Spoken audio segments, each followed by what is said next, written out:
It's still playing. Good morning. My name is Alan Sproat, and I use he, him pronouns. At Horizon, I serve as one of the hosts of Game Night, as your fundraising coordinator, and whatever else they ask me to do. And I am one of today's worship associates. We are excited to welcome you to this service this morning.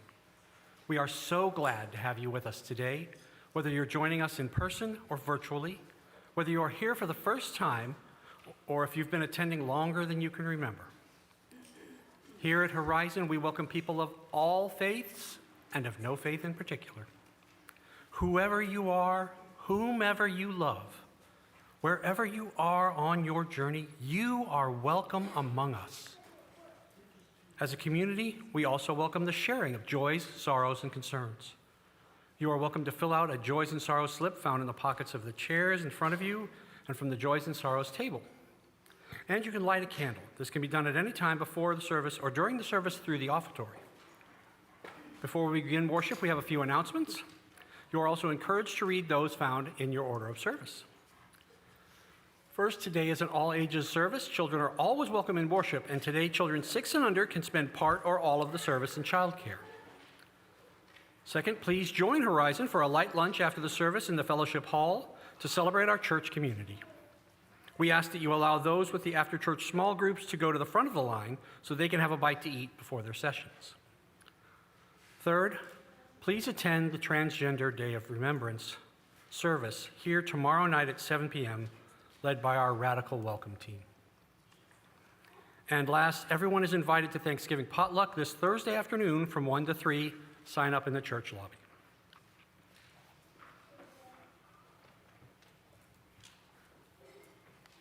I am Lauren Daniel. I serve as your Director of Lifespan Religious Education, and I use she, her pronouns. Let us enter into the spirit of worship with these words from Laura Horton Ludwig. The wheel of the year has turned again. Once more, the Thanksgiving season has arrived. How shall we sing our songs of gratitude now? For what shall we give thanks? For this moment, for friends near and far, for our breath, for love, for courage and clarity, for strength, for delight, for laughter, for beauty, for the tables round which we gather, for the food we enjoy with friends, seasoned with love and memory, for the bright voices of children, for the wisdom of elders, for actions that bless the world, for hard work that makes a difference, for music, art, celebration, generosity, for all these things we give thanks. Come, let us worship together.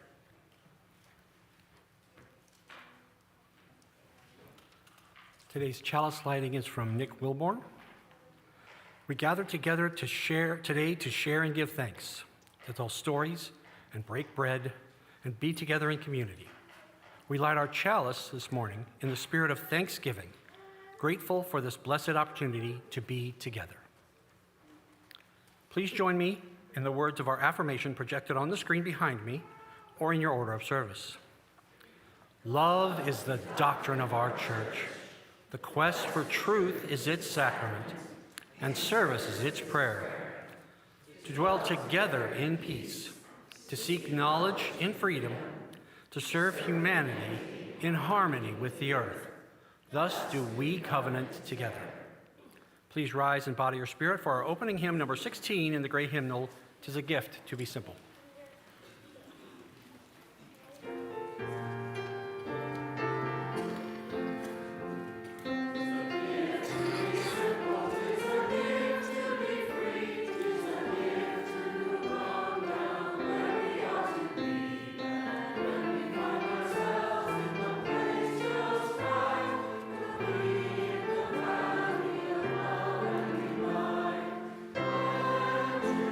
Simplicity is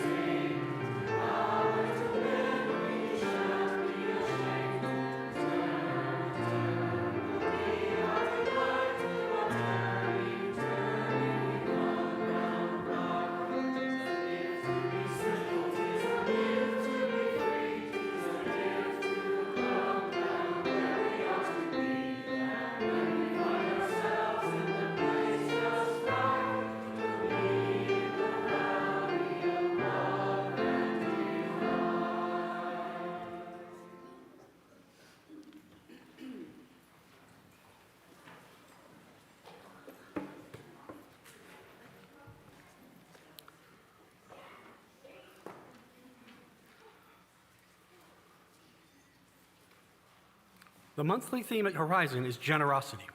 Often at Thanksgiving, we are urged to focus on counting our blessings and to feel grateful. But gratitude and generosity are not the same. Gratitude leads us on the path towards generosity. Feeling thankful is a temporary emotion. Generosity is a long-term spiritual practice and a way of being in the world. Generosity is sustained by gratitude and is carefully and mindfully nurtured by intentionally looking for the abundance around you. Before our story begins, we will need our volunteer actors to come forward. The chef and the dinner party guests on the chancel, please. Chef in the middle, party guests, please, at the table. The student chefs should be standing over there in the kitchen, and you are busy preparing a meal. The family can wait in the seats right now. Are we ready? Let us start. Once there was a great chef who was famous throughout the land. She was so good, she ran a cooking school and taught other people how to cook, and the students' food was almost as tasty as hers. But just for fun, the chef would throw fancy dinner parties once a month. Everyone wanted to be invited to these dinners. For these events, she would instruct the student chefs to cook new and extravagant dishes. The dinner guests, in awe of the chef's skills, would spend the dinner savoring each bite. All you would hear was quiet little oohs and ahs as the guests tasted the food. Because she always wanted to teach her new goodies to eat at all her parties, the chef would travel far and wide, all over the land to experience new food. Everywhere she went, the town would honor her. The best cooks would create dishes unique to their region, and the great chef tasted them all. And she requested the recipes of the dishes she liked best. As you can imagine, she ate a lot of food, and she knew a great deal about preparing the best meals. Now we will ask our party guests and student chefs to sit down, please. And now we are going to have the family come up.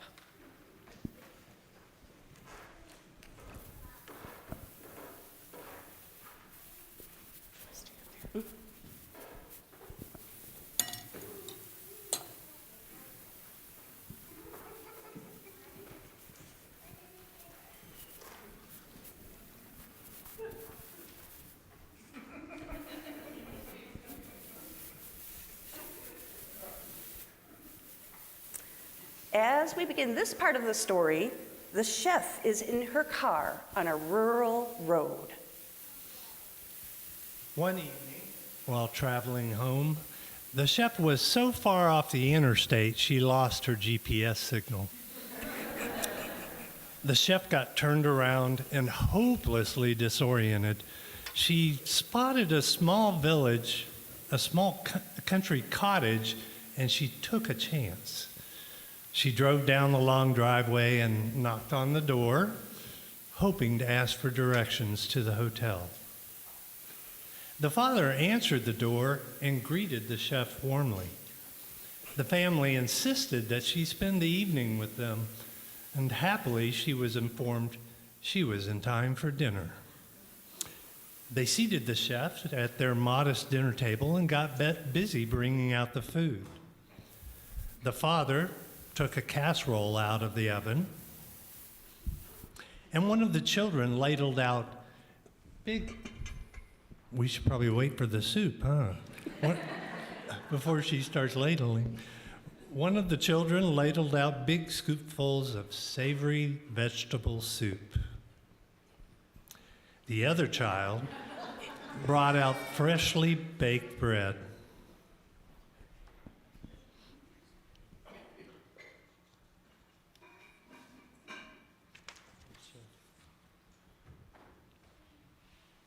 The family then began to say a meal blessing before they ate too much. The father began by saying, "To have food upon the table," And the children replied, "Is a blessing." The father continued, "The sunset and the possibility of another sunrise tomorrow, Is a blessing. the love of family, the warmth of friendship, and the grace of the Spirit." Is a blessing. Then they laughed, happy that the chef joined in their grace. They ate and ate the rest of the food during the meal. Everyone told stories about their day. The chef could not believe how delicious the food was. She did not want dinner to end. Chef and Father talked and talked at the table while the kids laughed and played. The chef turned to the father and asked, "May I have the recipes?" The father was flattered that the chef had so enjoyed their simple meal. And yes, of course, the chef could have the recipes and directions to the hotel. Well, all good things do come to an end, and their time together wound down because it was getting late. Chef stood, thanked the family for this most delicious meal, and made for the door. She said her goodbyes to the family and left with handwritten directions to the nearby hotel. Let us pause our story here. At this time, our actors may sit down on the front row and rejoin us soon.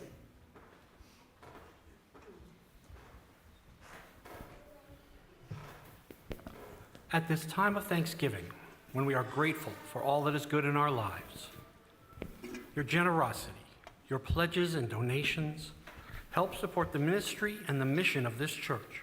This morning's offering will now be gratefully given and received.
While food is being prepared and over their Thanksgiving meals, people first gather in kitchens and then in living rooms and then at the table, and they talk.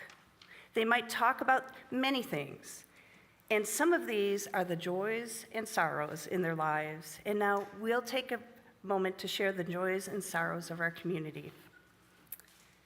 We have one joy, and it's by Elliot.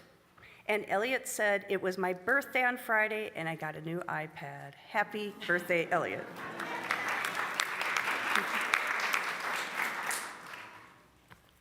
We do have a few sorrows.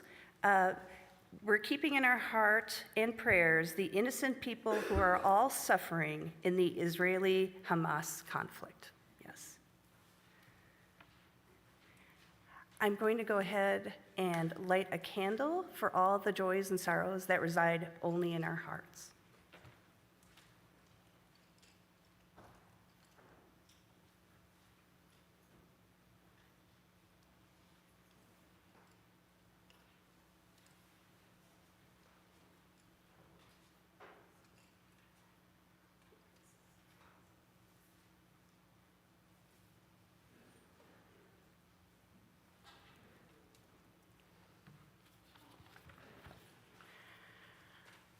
Please join me in a reflection about what's going on this week.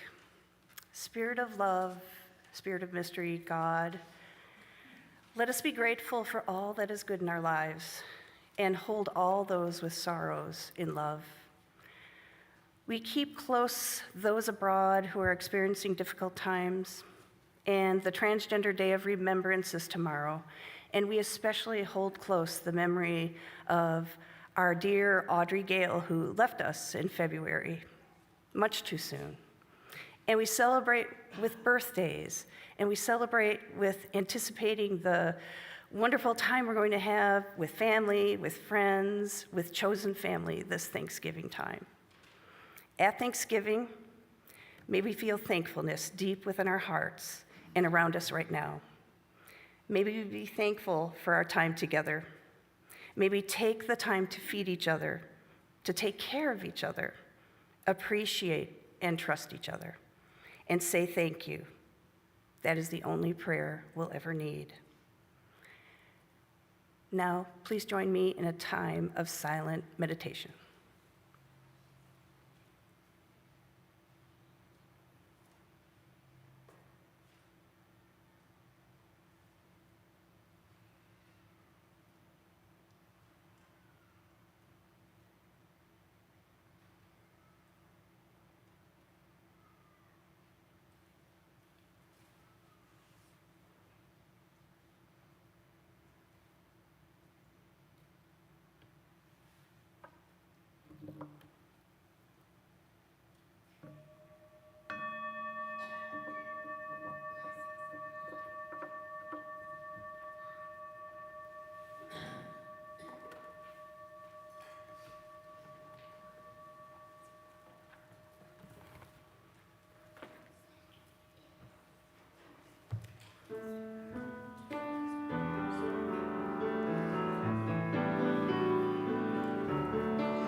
For this scene, we will need our student chefs once again up here in the kitchen, and you are busy preparing for a dinner party.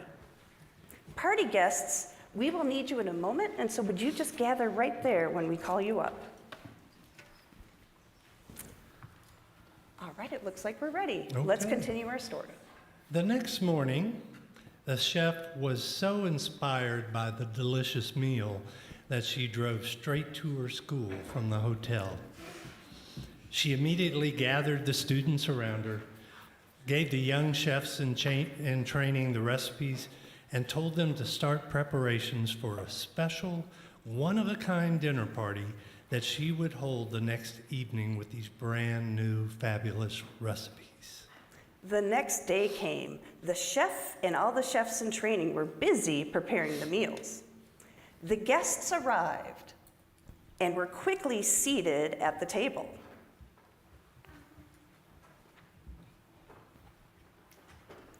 When all was prepared, the chef sat at the head of the table, and the foods were served by the student chefs. The chef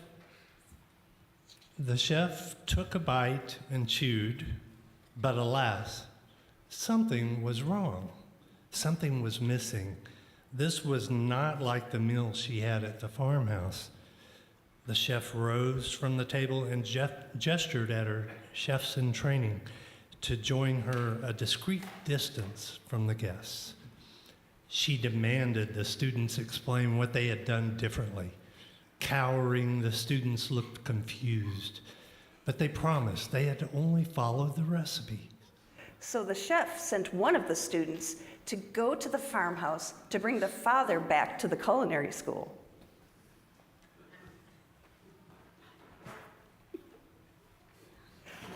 In a bit, the father came back, and the chef asked him what missing ingredient had he left out of the recipes. A look of understanding spread across the father's face as he listened to the chef complain, and he began to nod. He said, "What's missing cannot fit into a recipe.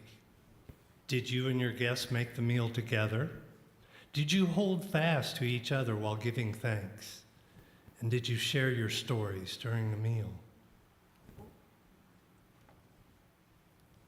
The chef shook her head and replied, "No, none of that happened." Then the chef realized that sharing a meal together, what we call breaking bread, was more than just about eating good food. It was about working together, sharing lives, and sharing laughs. It was about being thankful for the food, not because it was fancy or the best, but because being together to enjoy the food would nourish you, your family, and your friends. Will our actors on the chancel please gather behind the table? From then on, the chef decided to give small, intimate dinner parties. The chef and her guests would work together with the student chefs to cook together, gather and give thanks before enjoying their food, and to tell stories over the best meal. Now, sometimes at church, we try to follow a recipe. We want the worship service and our classes and our social action projects and our committee meetings to be the best. We want to be the best church. We could be the best, fanciest church on paper, and it might not fill us up. It matters more how we are together and that we nourish each other. It matters that we are thankful together. It matters how we work together. It matters we enjoy each other. It matters we are guided by love, freely and generously given. This is the way we can be the best church, to be generous with our time, our relationships, and our love. Thank you, actors. You may retake your seats in the front rows, and we'll have you back up in just a few minutes.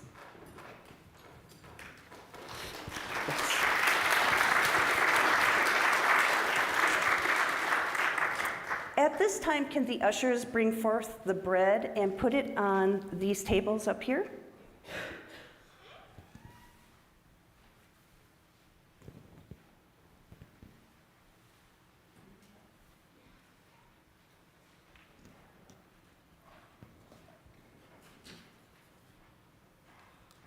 As they arrive, I want to say that these loaves were baked with love. Abundant love, a generous love that multiplies all around it. We offer you the bread of community.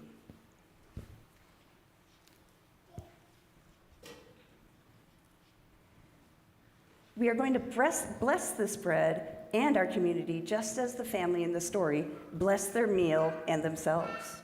As the baskets come around in a moment, please wait until all have received theirs, and we will eat together at the same time. In the baskets are packs of gluten-free bread, plain bread, and fruit and nut bread. All are labeled. At this time, let's go ahead and do at this time, let us go ahead and pass the baskets out.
If you are willing, would you join hands with someone next to you? And or you may want to touch elbows if that's more comfortable.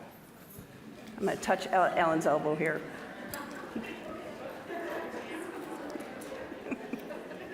Goodness. Are we alternating or? All right. Okay, let us go ahead and do our bread blessing. Please respond, is a blessing. To have food upon the table Is a blessing. the sunset and the possibility of a sunrise tomorrow, Is a blessing.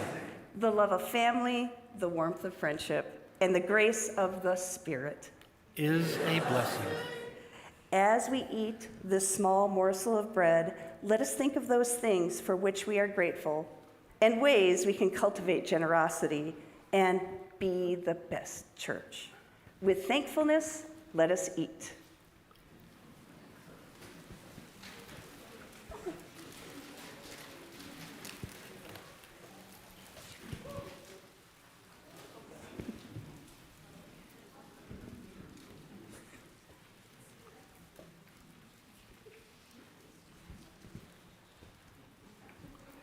A reading by the Reverend Michael Tino. Seeds scattered on fertile ground are warmed by the sun and fed by the soil. They sprout and grow, producing great fields of grain.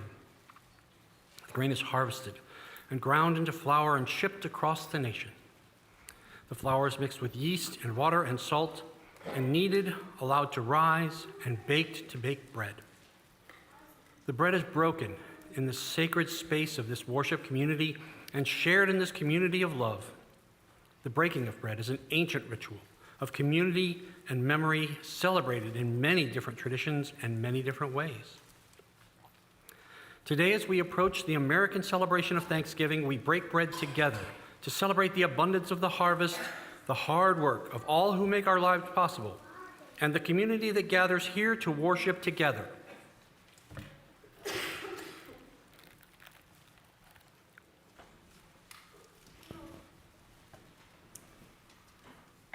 Generosity is like a web. Our first response to a positive event is gratitude, and then something else occurs within the individual.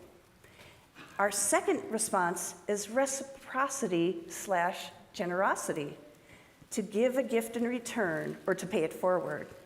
I'm sure you know someone who is truly generous and gives to others freely, whose actions move you to take part in and grow the web of generosity. This web has many remarkable effects. It radiates outward and it multiplies with every exchange, the energy concentrating and growing as it passes from person to person, spreading out in great ripples to change our way of thinking, our relationships, and even our society.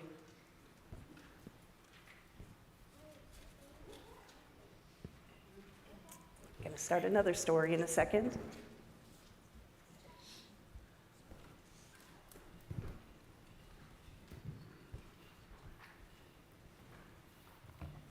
For our last story of the morning, we will need Ed and Ann to take their place at the kitchen table. The cafe family, would you remain in your seats? We'll be calling you up in just a minute.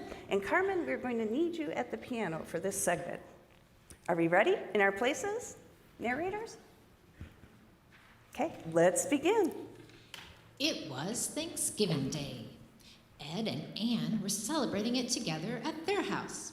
They were sitting at their kitchen table doing a puzzle while they waited for the turkey to cook. And then, oh no, the power went out. Ed and Ann looked at each other, confused. Ann sighed and suggested they just have some leftovers because the food in the refrigerator was still cold. But Ed said they should wait a little longer to see if the power came back on. They waited, and soon it began to get dark, so dark that it was hard to see their puzzle. And they began to get hungry, too. Ed said, "Let's go see if there's a restaurant open in town." "Oh, all right," said Anne with a shrug. "But it won't be the same." They stood up, put on their coats, and they went into town. As they walked, they looked and looked for open places to eat. So many were closed due to the power outage. Their windows were dark and the dining rooms were empty. Finally, they spotted an open restaurant. The door to the New World Cafe was open, its lights shining brilliantly in the darkness. Now, we will need the cafe family to come up here to the side, and we need to put out some special table decorations.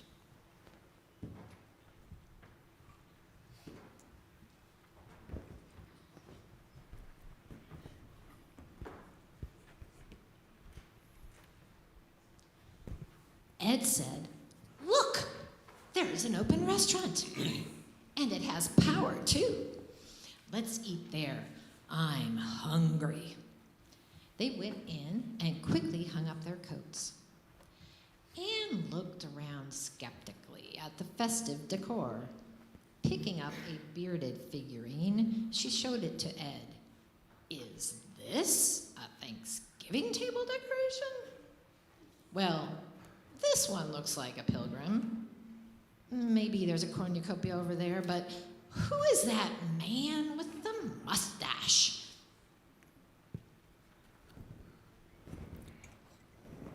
In the meantime, many unhappy eyes peered at them through the kitchen door, which was just slightly open. Papa shook his head and said, "This is horrible. Who left the front door open?" Tatiana sighed, throwing up her hands in frustration. "We cannot have customers today. Our party will be ruined. Let's get rid of them. I'll bang these pots together." The family agreed, nodding. "The noise will scare them away." Grandmother had heard all that she could bear. She dropped her peeled potato in the pot and in a loud voice said, "Enough!" The whole family turned to look at her. Grandmother glared at the family. "In old country, we bang pots at wolves, not hungry people. Today is family's first American Thanksgiving Day since leaving old country. Family cooks turkey as big as house, but we don't share? Bah!" And she shook her head. And Olga said, "Grandmother is right," and came out from behind the door. She came into the dining room and showed Anne and Ed to the best seats at the table. Then Grandmother came into the dining room from the kitchen and exclaimed, "Happy Thanksgiving! Welcome, welcome! We glad you here." The family gathered around the table with the two visitors. They ate and talked some more. The huge turkey was delicious. After dinner, Ed and Anne rose to leave, and Ed asked for the check, but everyone pretended not to understand. The family blocked the door and shooed Ed and Anne back to the table. "No, no, no, we dance now. Please stay," were the replies. Anne and Ed looked at each other quizzically and shrugged.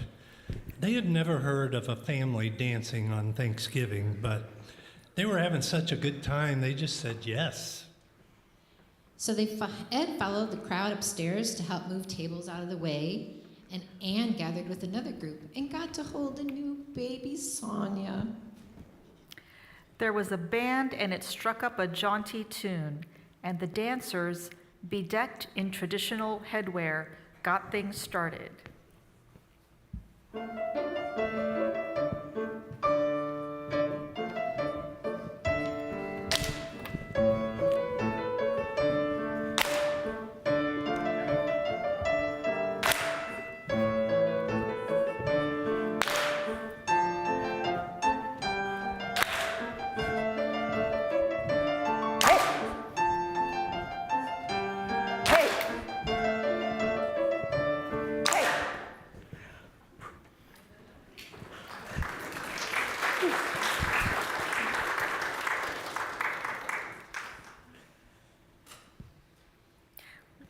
When the traditional music ended, Anne taught everyone the conga, and in no time at all, they were dancing in one huge conga line.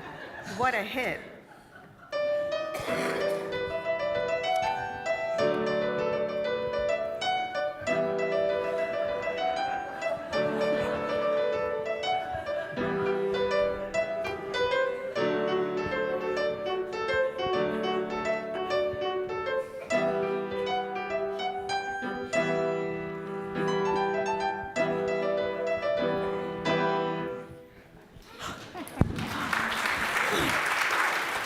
They danced and danced until they were out of breath.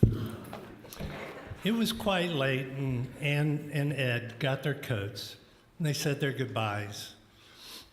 Grandmother gave Anne a table decoration. Papa and Ed traded hats. Anne gave her number to baby Sonia's mother in case she ever needed a babysitter. The family waved at the visitors and said, "Thank you for making this such a very special Thanksgiving. Das vidanya. Goodbye. Come back soon." And Ed and Anne walked home. When it was time to lock up the cafe, Papa could not get the front door to close. When he looked down, he found a raw potato jammed under the door. How did that silly potato get there? He asked. Grandmother replied, "In old country, Thanksgiving door is like happy heart, opened up big and wide. Welcome friend and stranger, potato good for that."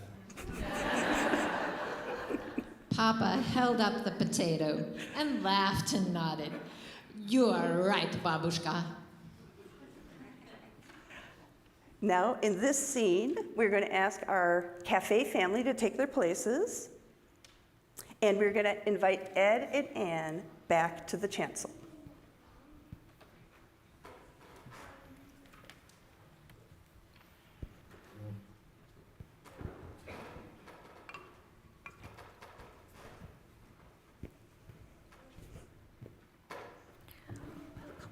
When Ed and Anne got home, the lights had come back on. Their turkey was still a long way from being cooked. Anne examined the figurine from the cafe, a smile on her face. She looked at Ed and asked, "What are you most thankful for on this wonderful Thanksgiving?"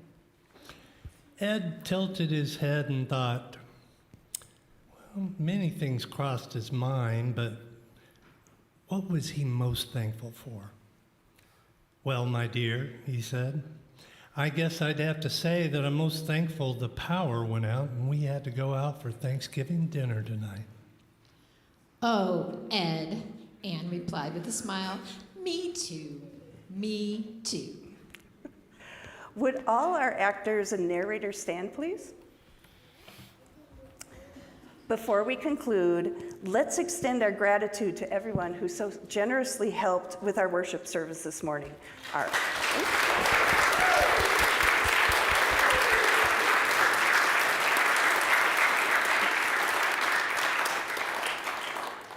Our actors and narrators can now take their places with the congregation.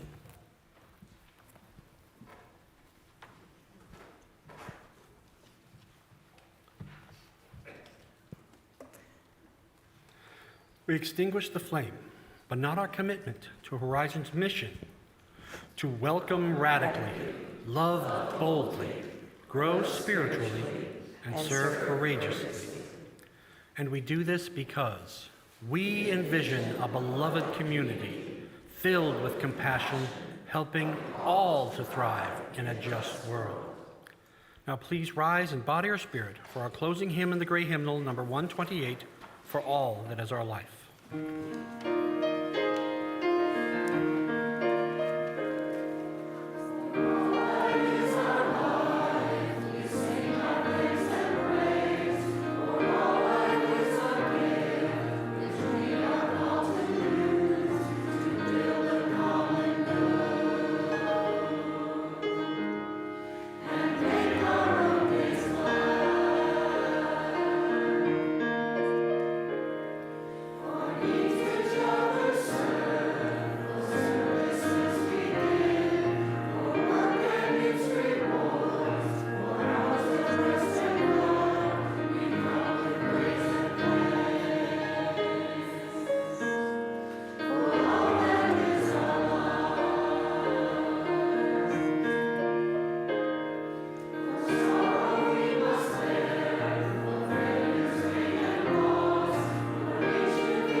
just a reminder to join us in the kitchen and then the fellowship hall for a little lunch. Please join hands as you are willing. As we leave this place and begin our Thanksgiving celebrations, may you take the blessings of this community with you. May you have the chance to pause and reflect and to notice all that is good in your life. May you keep an open heart and spread generosity to friends and strangers.